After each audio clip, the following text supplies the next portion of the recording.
Hello everybody. Hello. I'm not really gonna look in the camera today because I'm about to do my hair and then head out. You might think, girl, your hair already looks cute.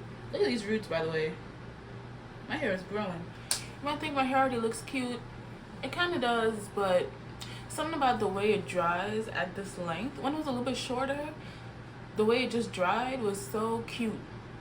But now it's just like something's just a little off. I'll probably feel better about it when my hair is slightly longer, but for now, like at this length, whatever this is, if I get like an inch more, perhaps the volume will be better. I don't know. So I'm about to do my hair and give y'all 3 little tips I've already learned in this month of grad school. Honestly, this video was supposed to happen earlier and it just didn't, so it's happening now instead. And it's actually over a month now, but you know what, it's fine. It's fine. I had things to get used to, things to do.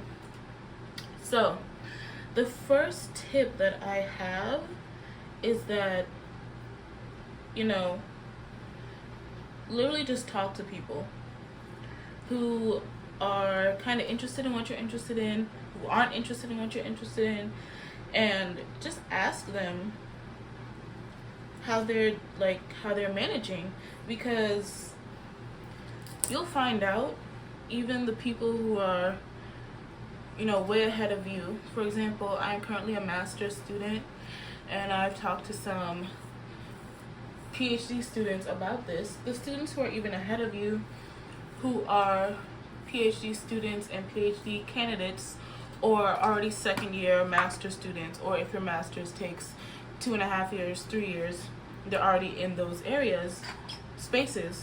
You'll find that a lot of times they also get demoralized, or they're like, I don't know what I'm doing, I don't know what's going on. I'm just writing stuff, and I just keep writing stuff, and I read and I write, and then I take a break. And you realize that people, you know, have to do these things regardless of what part of their graduate student career they are in. And on one hand, it could seem really upsetting, like, oh my gosh, even the people who have it together in some ways don't have it together. But on the other hand, you realize that that's also a source of comfort for yourself in an odd way. Like, okay, other people also have to do this? Cool. It's not just like me, the newbie. It's like an everybody thing. Okay, alright, yeah. And then you learn about, you know, what they do to take breaks and how they get their focus back when it's time to focus again, all this kind of stuff. And those little tidbits will really help make your experience better, because it's one thing to read advice online or to get it from a professor who may, you know, have gotten their credentials in the 90s or even before, depending, but it's another thing to see it from someone in the position you will be in within a year or the next couple of years. So I really liked having those types of little conversations, and they were very, very helpful. So my second tip is meal prepping. Now for me, the thought of meal prepping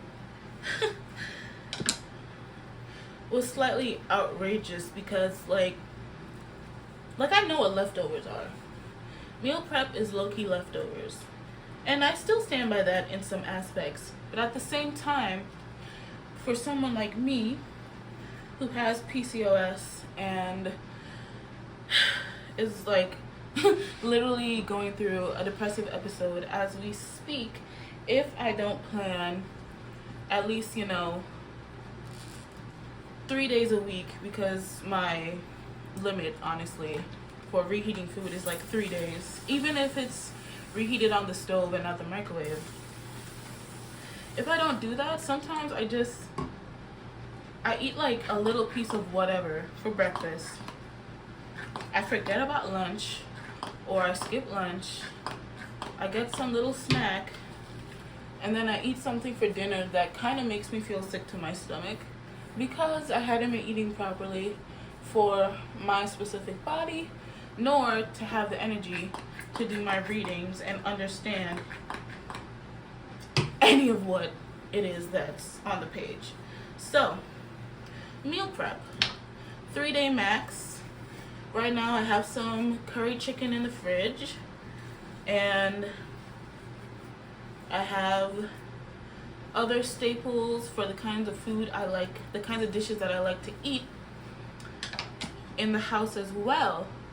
Luckily, both me and my roommates are from the Caribbean, so there's some overlap in the types of flavor profiles we appreciate. But for the most part, we have a starting point, a reference for what it is that we're tasting.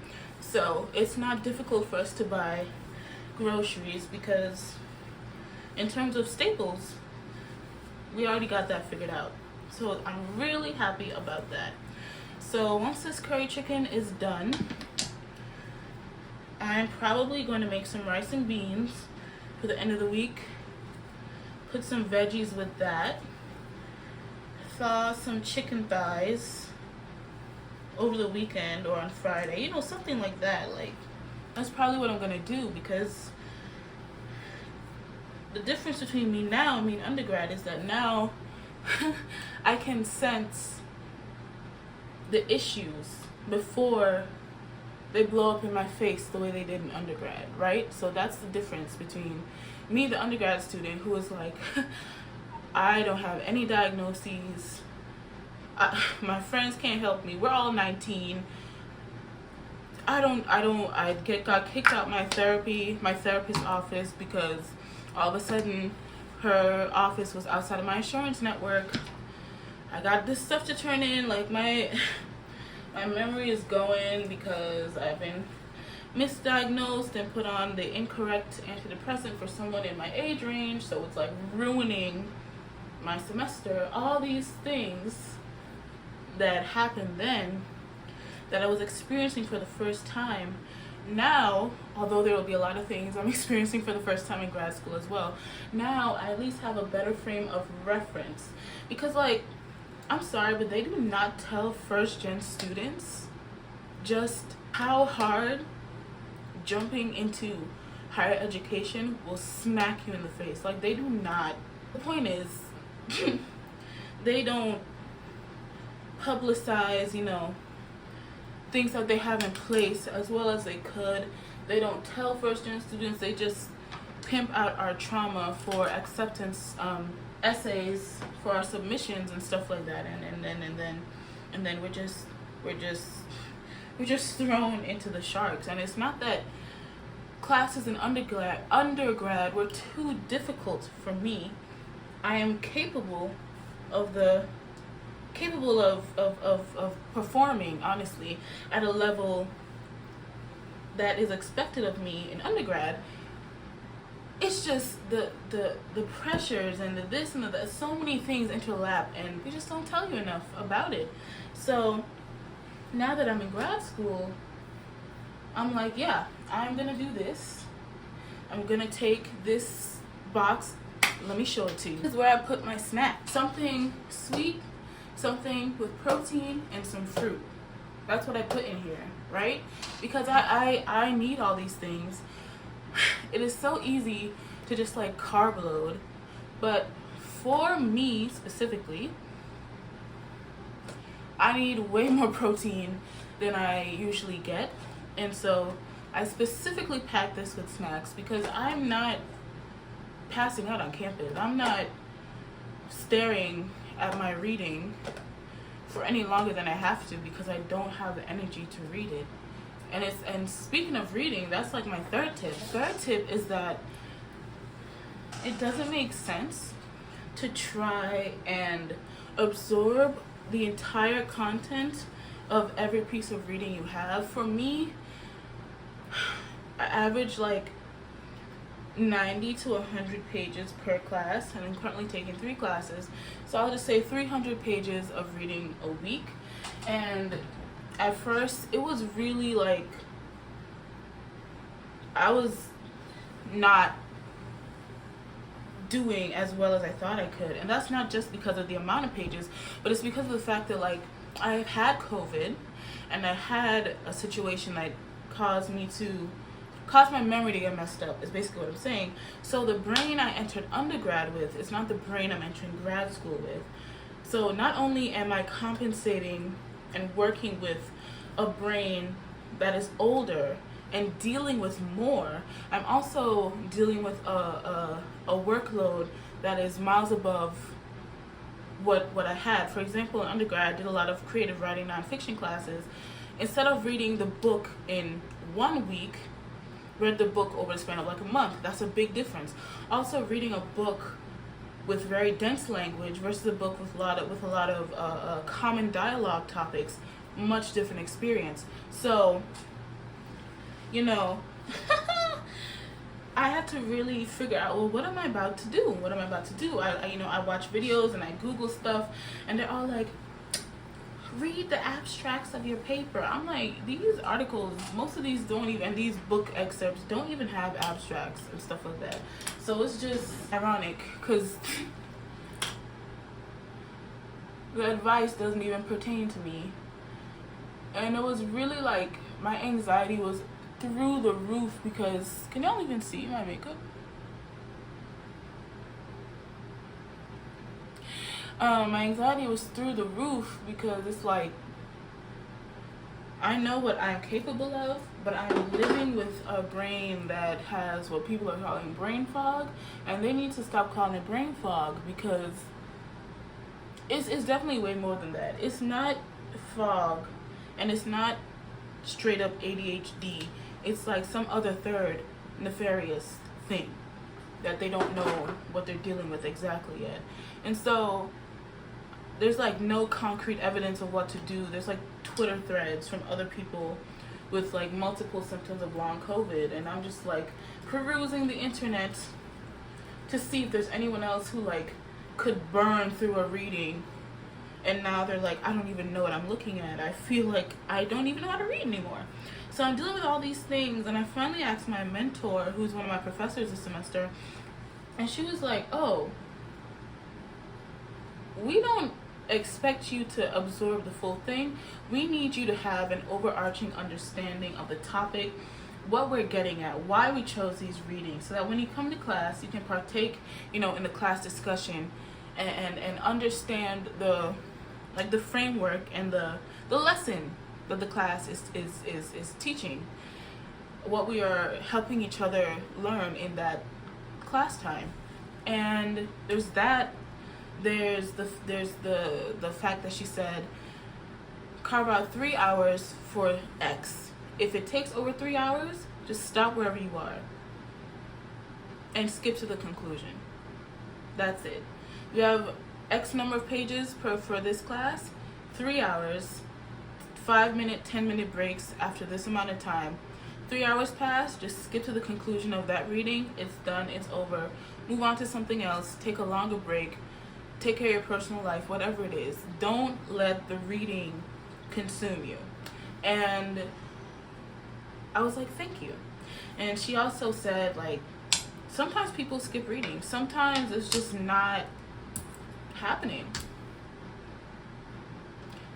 So if you can like partner with someone in your class, and they read this really long dense reading and you read the other really long dense reading, so you do too, they do too, another classmate does too, y'all put your little notes in a Google Doc so y'all understand the basis of everything without having to read all 6 dense articles in a couple of days.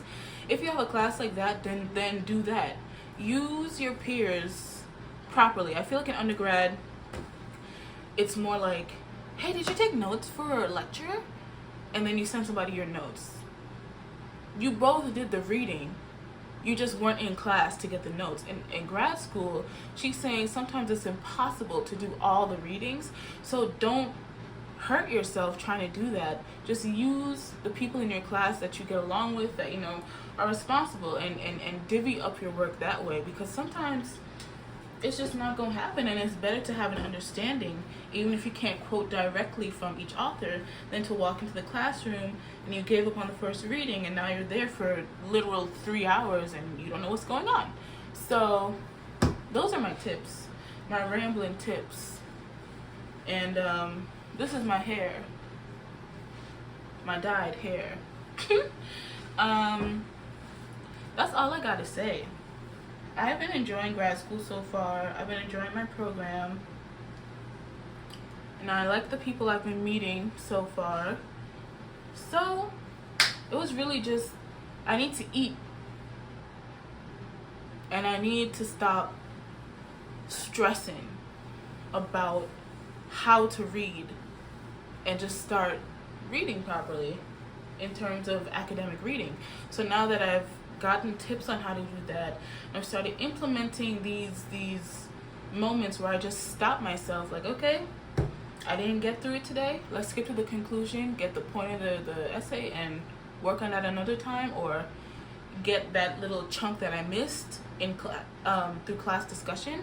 So that's that. It might seem like, oh, everybody knows this, but I'm telling you, like, when you don't have a direct lineage, someone in your direct lineage to tell you these little things, like, for example, I had no one to tell me after 3 hours, boom, or anyone to tell me just little things about grad school culture. It makes a huge difference in how you step into the space. So talk to people.